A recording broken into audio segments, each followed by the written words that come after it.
M'dzina la Tate ndi la Mwana ndi la Mzimu Woyera. Amen. Ndikulandireni soto abale ndi alongo pano pa Tiyankhule na Ambuye. Lero ndi lachiwiri la mulungu wachiwiri wa nyengo ino ya Pasaka. We are in the second week of this Easter season. Ndipo dzulo titasinkhasinkha nkhani ya Nikodemo. Lero paliso munthu wina wamkulu kwambiri m'malemba oyera amene afuna apereke maphunziro kwa inu ndine, maphunziro ku moyo wathu auzimu, maphunziro ku business yathu, maphunziro mu sembe mwanga, maphunziro ku ntchito kwanu, maphunziro mu china chilichonse chimene timachita. Tsiku la lero tisinkhasinkha za mkulu yotchedwa kuti Joseph Barnabas, amene analimbitsa mtima ophunzira anzake, anathandiza kuti ayambe kudzipereka kudzikhuthula m'moyo mwawo. Mawu athu oyamba lero pa 29 April akuchokera m'buku la ntchito za atumwi. Tikanali mutu wa 4 ndipo lero tili mu ndime ya 32 kulekeza 37. Amene akutiwerengera mawu oyamba ndi Anne Nkhoswe kuchokera ku St. Agnes Parish Diocese ya Pretoria mdziko la South Africa.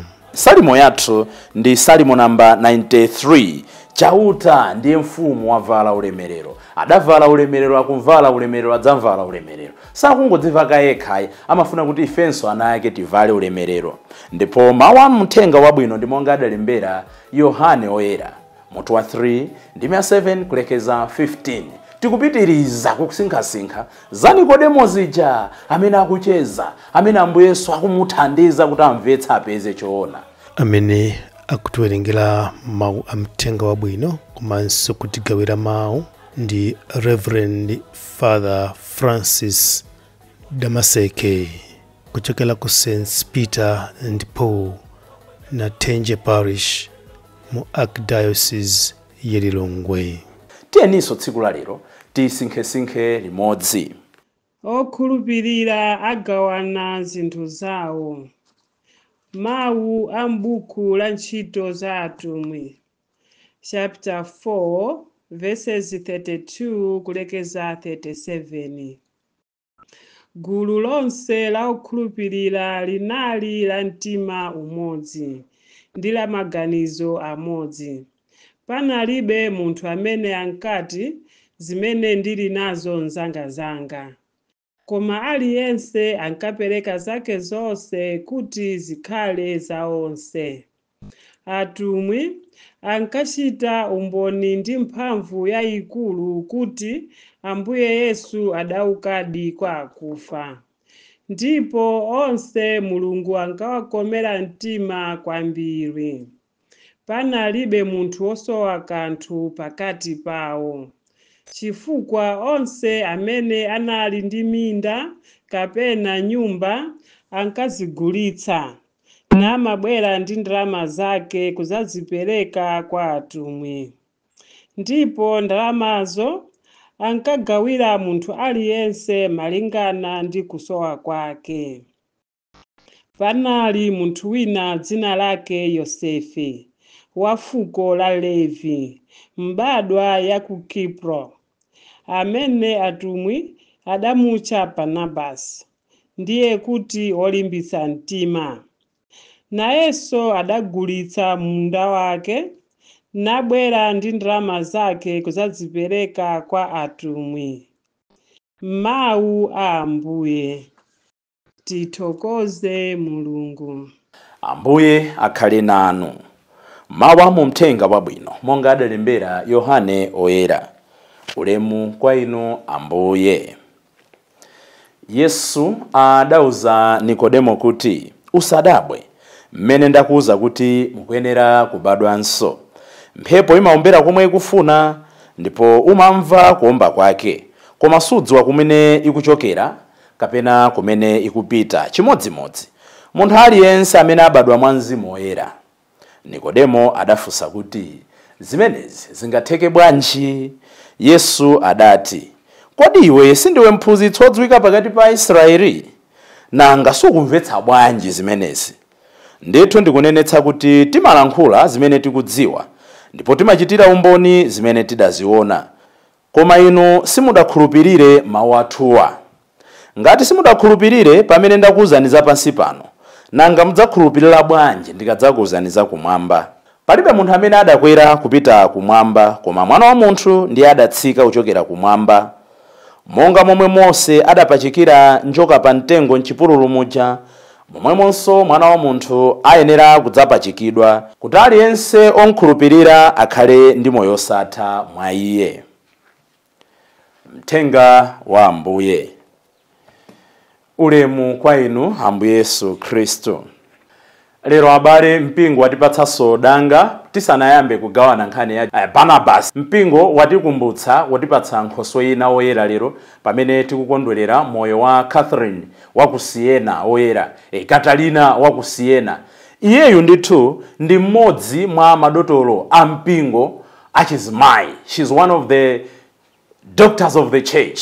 Ndi ochepa kwambiri anthu amene analandira ulemerero okhala dokotala wa mpingo. Ndipo munthu kuti alandire ulemu umenewo akuyenera kuti anali ndi ziphunzitso zapaderadera, ziphunzitso zogwirika zapaderadera. Zangochitika kuti mulunguno tikhala ndi kulemekeza madokotala a mpingo mwina awiri, chifukwa pa 2 May tidzalemekezanso Atanasio oyera amenenso ndi dotolo wa mpingo.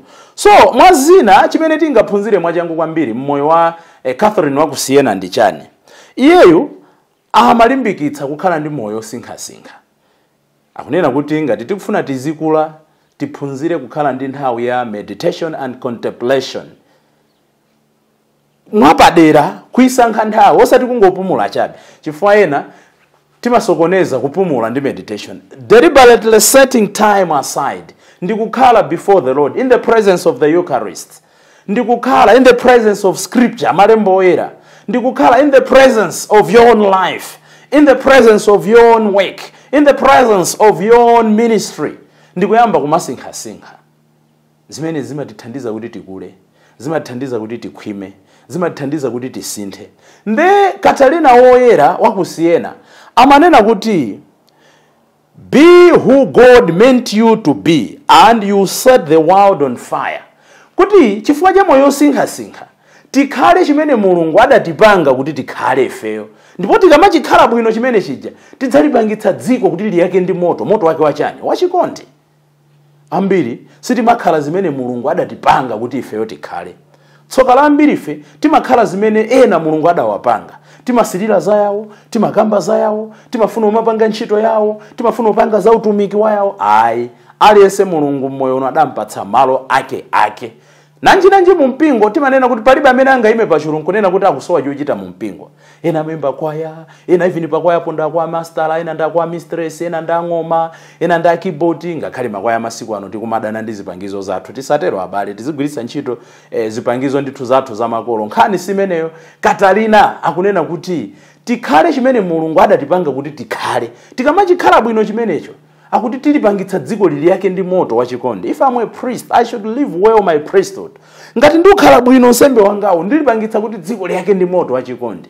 Inu kandino a driver, ka driver uja mukhala bwino, mugwira ndi ukadaulo ndi mtima wanu ndi mphamvu zanu zonse, mulipangitsa kuti dziko liyake ndi chikondi. Chachiwiri, Catalina amationetsa kuti analolimba mtima kudzudzula pamene zinthu zikulakwika.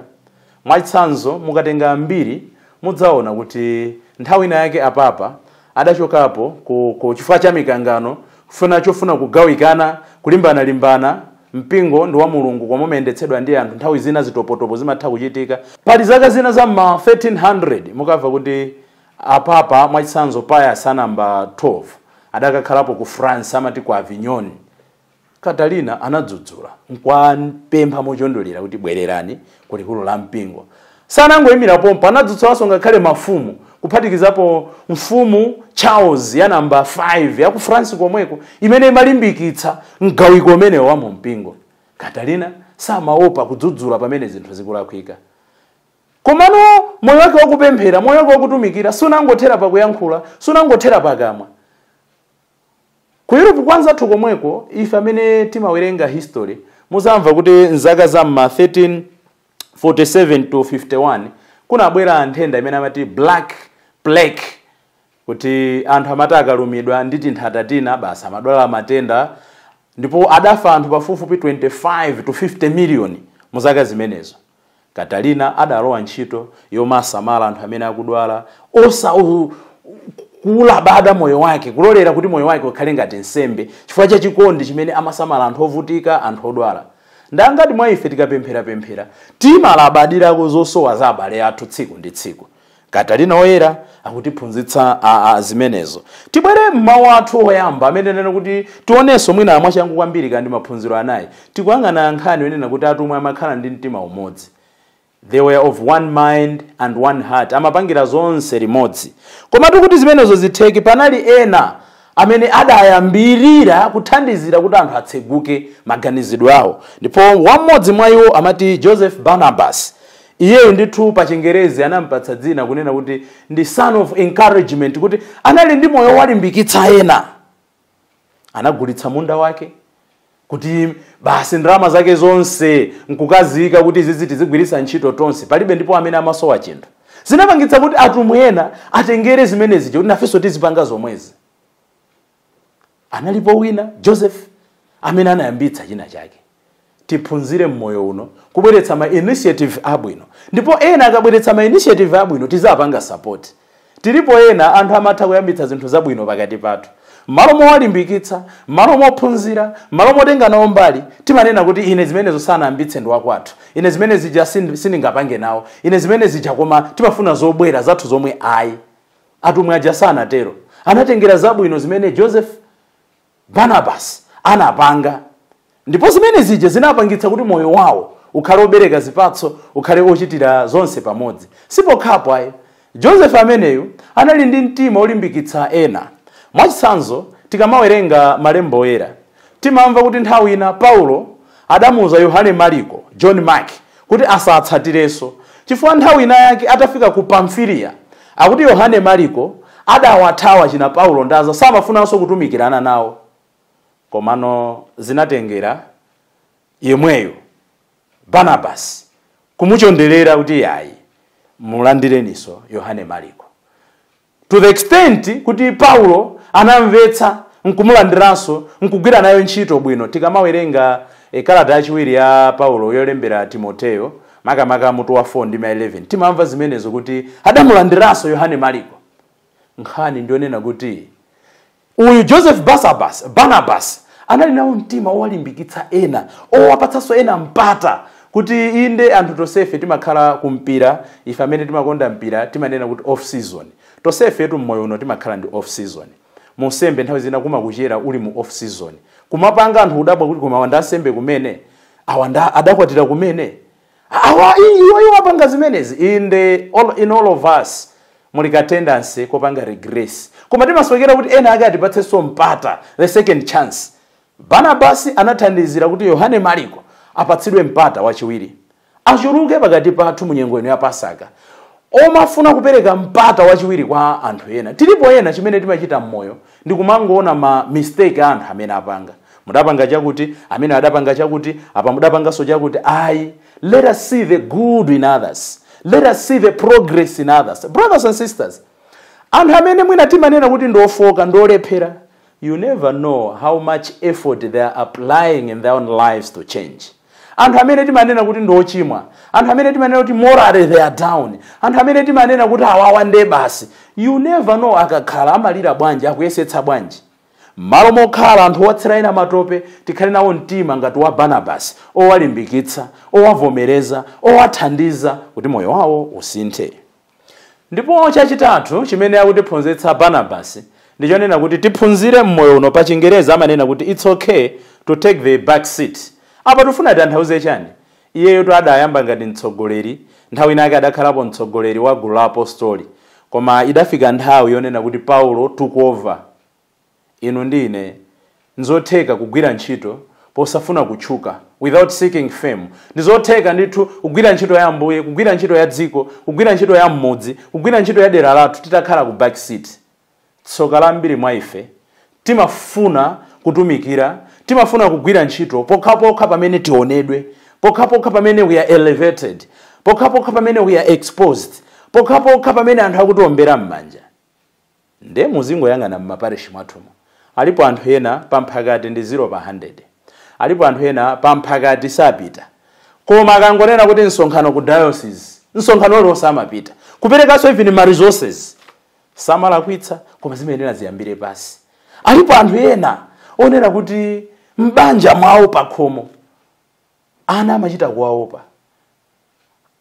Anthu amatha kuyitanika ngakhala asanayankhule, mandita amangokhala woopsa. Koma anthu amene aja akapita kuyenda, akapita kuntchito, ndi munthu ochezeka, munthu wasangala, munthu wabwino ngati amene ucha.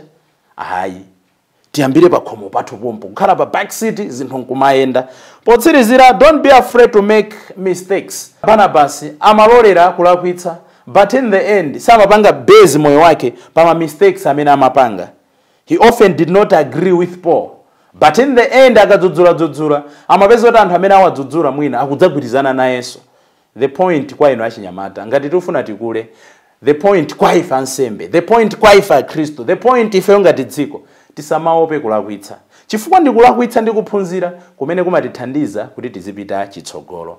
Ambuye tithandizeni tsiku la lero posinkhasinkha moyo wa Catherine wa ku Siena oyera, komanso za Barnabas amene anali olimbikitsa anzake, amene anali opereka mpata kwa anthu kuti ayambeso, amene anali ndi kuthekera kotenga chuma chake chonse nkuchipanga expose kuti chigwire ntchito yotumikira Ambuye. Atithandize kuti ifenso moyo wathu powatsatira awiriwa uyambe kubereka zipatso zimene nyengo ino ya Pasaka ikutipempha.